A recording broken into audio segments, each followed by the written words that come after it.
दोहराता हूँ सुनो रक्त से लिखी हुई कुर्बानी। मैं उस कविता को उन्हीं के सुरों में सुनाना चाहूंगी, लिंग परिवर्तन नहीं करूंगी। कविता है पंडित नरेंद्र मिश्र जी की, मेरे को बहुत पसंद है।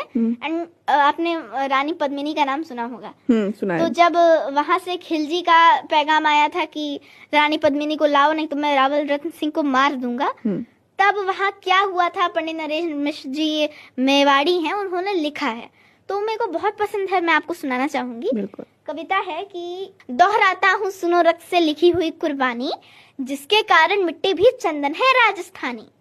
रावल रतन सिंह को छल से कैद किया खिलजी ने, रावल रतन सिंह को छल से कैद किया खिलजी ने, काल गई मित्रों से मिलकर दगा किया खिलजी ने। खिलजी का चित्तौड़ दुर्ग में एक संदेश आया, जिसको सुनकर शक्ति शौर्य पर फिर अधियारा छाया। 10 दिन के भीतर न पद्मिनी का डोला यदि आया, यदि न रूप की रानी को तुमने दिल्ली पहुंचाया, तो फिर राणा रतन सिंह का शीश कटा पाओगे, और शाही शर्त न मानी तो फिर पीछे पछताओगे।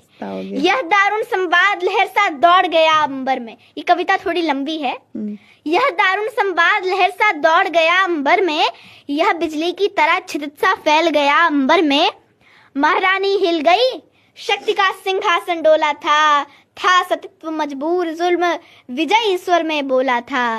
रुष्ट हुए बैठे थे सेनापति गोरा रणधीर, जिनसे रण में भय खाती थी खिलजी की शमशीर। अब मैं बता दूं, यहाँ कई लोग कंफ्यूज होंगे कि वहाँ मतलब रावल रतन सिंह जो जिनकी पत्नी थी पद्मिनी, रानी पद्मावती, तो उनके जो सेनापति थे वो थे गोरा।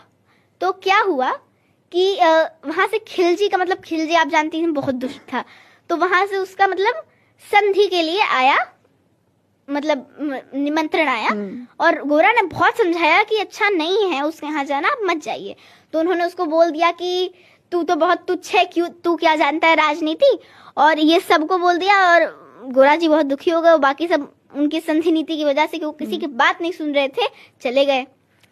तो यही है कि बोला, जब रानी पद्मावती खोजने गई तो पर रानी ने प्रथम वीर गोरा को खोज निकाला। वन वन भटक रहा था मन में तिरस्कार की ज्वाला। गोरा से पद्मिनी ने खिलजी का पैगाम सुनाया, मगर वीरता का अपमानित ज्वार नहीं मिट पाया। बोला मैं तो बहुत तुच्छ हूँ राजनीति क्या जानू, बोला मैं तो बहुत तुच्छ हूँ राजनीति क्या जानू, निर्वासित हूँ राज मुकुट की हट कैसे पहचानू। बोली पद्मिनी समय नहीं है वीर क्रोध करने का, अगर धरा की आन मिट गई घाव नहीं भरने का। दिल्ली गई पद्मिनी तो फिर पीछे पछताओगे, और जीते जी रजपूती कुल को दाग लगा जाओगे। राणा ने जो कहा कि आइए माफ करो सेनानी, और ये कह गोरा के कदमों पे झुकी पद्मिनी रानी। अब ये पंक्तियां कह के वो गोरा के कदमों पे झुकती हैं, तो गोरा क्या बोलता है, बहुत इंटरेस्टिंग लाइन्स है। ये हे क्या करती हो गोरा, पीछे हट बोला, और रजपूती गरिमा का फिर धधक उठा था शोला। महारानी हो तुम शिशोदिया कुल की जगदम्बा हो, प्राण प्रतिष्ठा एक लिंग की ज्योति अग्निगंधा हो। जब तक गोरा के कंधे पे दुर्जय शीश रहेगा, महाकाल से भी राणा का मस्तक नहीं कटेगा। तुम निश्चिंत रहो महलों में देखो समर भवानी, और खिलजी देखेगा केसरिया तलवारों का पानी। राणा के सकुशल आने तक गोरा नहीं मरेगा, और एक प्रहर तक सर कटने पर भी धड़ युद्ध करेगा। एक लिंग की शपथ महाराणा वापस आएंगे, महाप्रलय के घोर प्रबंधन भी न रोक पाएंगे। शब्द शब्द मेवाड़ी सेनापति का था तूफानी, शंकर के डमरू में जैसी जागी वीर भवानी, जिसके कारण मिट्टी भी चंदन है राजस्थानी। दोहराता हूँ सुनो रक्त से लिखी हुई कुर्बानी। खिलजी मचला था पानी में आग लगा देने को। अब देखिए कितनी बेवकूफी कर रहा है। खिलजी मचला था पानी में आग लगा देने को। ये पंक्ति इस वजह से यूज की गई है क्योंकि इतना बौखला गया था वो कि कुछ भी ऐसा काम करने का बोल रहा था जो संभव ही नहीं है। पानी में आप आग लगा सकते हो? खिलजी मचला था पानी में आग लगा देने को, और पानी प्यासा बैठा था ज्वाला को पी लेने को।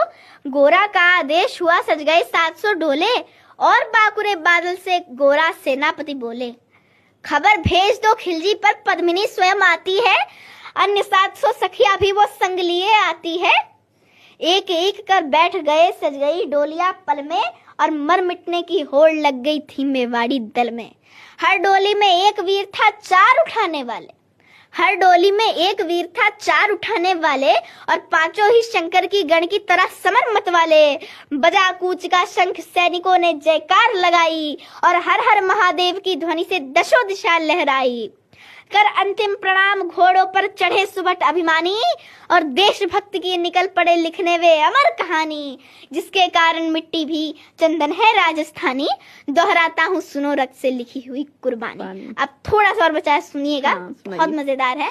जा पहुंची डोलियां एक दिन खिलजी की सरहद में, जा पहुंची डोलियां एक दिन खिलजी की सरहद में, उधर दूत भी जा पहुंचा खिलजी के रंग महल में। बोला शहंशाह पद्मिनी मल्लिका बनने आई है, और रानी अपने साथ हुस्न की कलियां भी लाई है। एक मगर फरियाद फकत उसकी पूरी करवा दो। अब ये फरियाद आई है कि एक मगर फरियाद फकत उसकी पूरी करवा दो। रावल रत्न सिंह से केवल एक बार मिलवा दो। खिलजी उछल पड़ा, ये के फौरन यह हुक्म किया था, बड़े शौक से मिलने का शाही फरमान दिया था। यह शाही फरमान दूत ने गोरा तक पहुंचाया, और गोरा झूम उठे उस क्षण बादल को पास बुलाया। बोले बेटा वक्त आ गया है अब कट मरने का, बोले बेटा वक्त आ गया है अब कट मरने का, और रजपूती में वार धरा का दूध सफल करने का। ऐसा ही होगा काका रजपूती अमर रहेगी, ऐसा ही होगा काका रजपूती अमर रहेगी, और बादल की मिट्टी में भी गौरव की गंध रहेगी। तो फिर आ बेटा बादल सीने से तुझे लगा लूं, हो ना सके शायद अब मिलना अंतिम लाड लड़ा लूं। अब ये वाली पंक्तियां बोल रही हूँ तो देखिए इमोशनल हो गई कि ये मतलब ऐसा वो बोल रहे हैं कि तो फिर आ बेटा बादल सीने से तुझे लगा लूं, हो ना सके शायद अब मिलना अंतिम लाड लड़ा लूं। यह कह बाहों में भरकर बादल को सीने लगाया, धरती कांप उठी अंबर का अंतस मन भी भाया। सावधान कह पुनः पथ पर बढ़े गोरा सेनानी, झट से मुड़कर पोंछ लिया बूढ़ी आंखों का पानी। जिसके कारण मिट्टी भी चंदन है राजस्थानी, और दोहराता हूँ सुनो रक्त से लिखी हुई कुर्बानी।